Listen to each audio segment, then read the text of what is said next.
we have objective reality.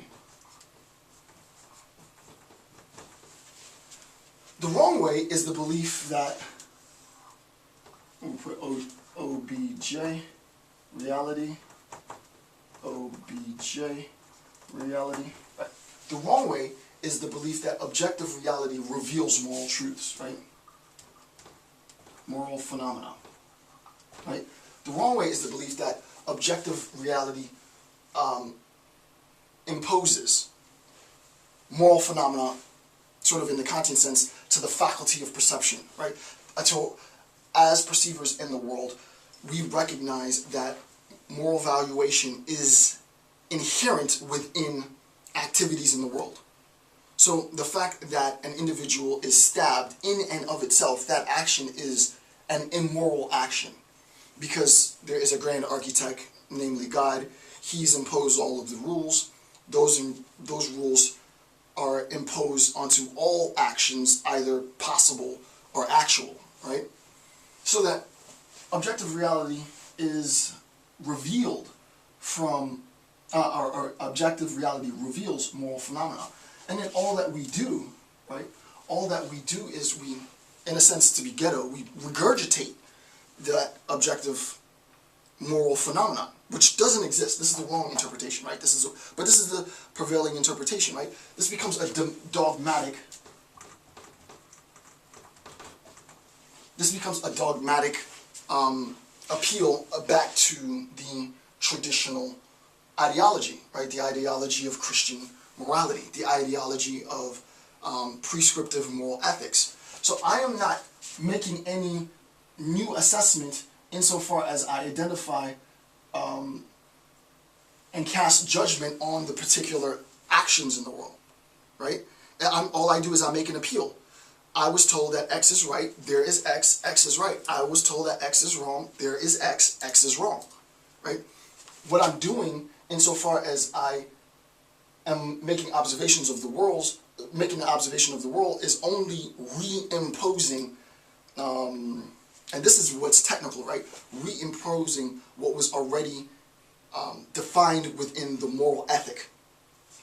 Okay, wrong way. The right way is that objective reality, and this is what's important, right? This is simultaneous, right? Meaning that you can't have one without the other. Simultaneously, what's happening at all times, and this is what Nietzsche's saying, and it's very important that you understand this. This is why I'm taking so much time to make sense of this. Simultaneously, what's happening is that objective reality, in a correct assessment, is revealing sense data. Sense data is being projected towards the faculties of perception of the perceiver. Audible, visual, and so on. Tactile. Objective reality introduces or imposes, not imposes, but reveals sense data. Facts of the matter. Those facts of the matter then apply to our moral evaluation, our system of moral ascriptions, right? The experience of reality, our experience, because this is obviously experience, this is the act of experiencing, right? Experience is the receipt and sort of the, what's the word I'm looking for? When you, oh my God, what's the word? Not when you absorb, when you, I forget the word. You experience something, register, right? Once that experience registers neurologically, right, then once I experience the color red, hot, pain, cold, happiness, sadness, these different sense data, and it registers neurologically, what I then do is I make an evaluation based on that, right? So that and it's important that you recognize this. I cannot talk about the when I look at the objective reality, when I look at the action in the world, it is part of my nature, biologically, to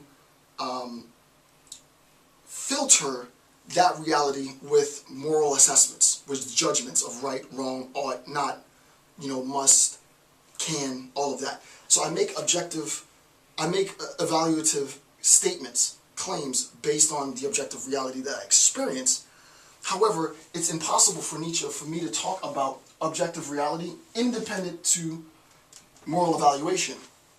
It's important to recognize that moral evaluation, however, doesn't come as an inherent characteristic of objective reality. This is definitely technical. This is extremely technical, and I apologize if this is too difficult. I don't really know how to make it any more palatable. But in a sense, I cannot perceive, it is ridiculous to talk about the existence of morality independent to human experience. It's ridiculous to talk about morality independent to human experience, which is exactly what this says. That means if humans aren't there, objective reality is still, if you will, emanating moral phenomena, right? So that moral phenomena inheres within objective reality. He says that's wrong.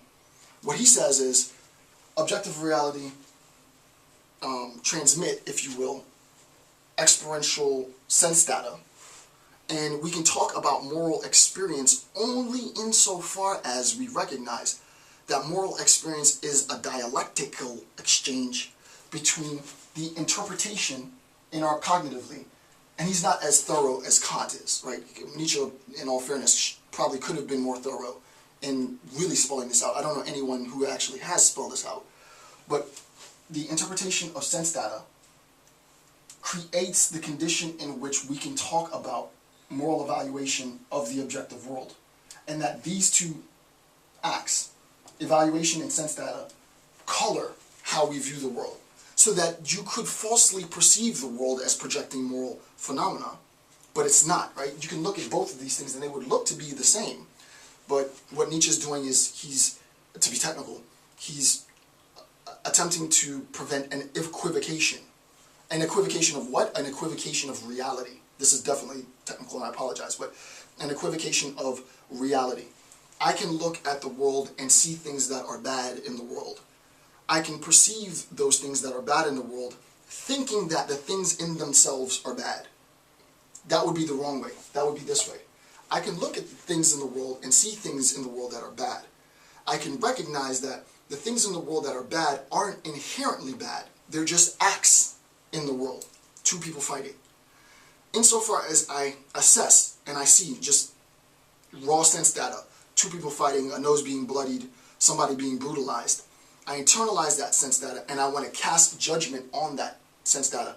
Insofar as I cast judgment on that sense data and say that that is wrong, we ought not to do that, it comes as a simultaneous function with me initially experiencing that sense data.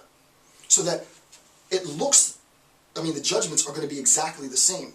You know, that you ought not to do that. You ought not to do that.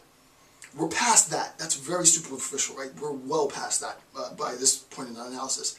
The substrate beneath that is, why is it the case that we can make both the same assessments, but they're totally different? Because Nietzsche is saying that this is the correct method of discussing morality. Morality should be discussed not as this dogmatic imposition of moral truths into objective reality like the church does, but a recognition that morality functions simultaneously with the assessment and interpretation of sense data, and that moral evaluations are applied to, not given by, they're applied to the objective world, right? So that's really as clear as you can make it, right? So that when we talk about the herd mentality and the leader of the herd, these are the complications that we run into, and I wouldn't say contradictions, but just the complications. What Nietzsche is trying to do is to make this assessment much clearer, and I think he's effective. I think it's extremely technical, and if that wasn't clear enough, let me know, and I'll try and make it a little, even break it down even more. But we're 40 hours into the lecture now, so by the nature of the discourse, it's just going to get more and more complicated, which isn't a bad thing, But I'm going to assume that you have a good understanding. If you don't, let me know, and I'll go back and revisit and make some more explanations. So hopefully that makes sense of the last bit with respect to moral evaluations. That concludes this section of the analysis. I want to thank you for taking the time to watch my videos. I'm Dr. Jason J. Campbell. Have a good day.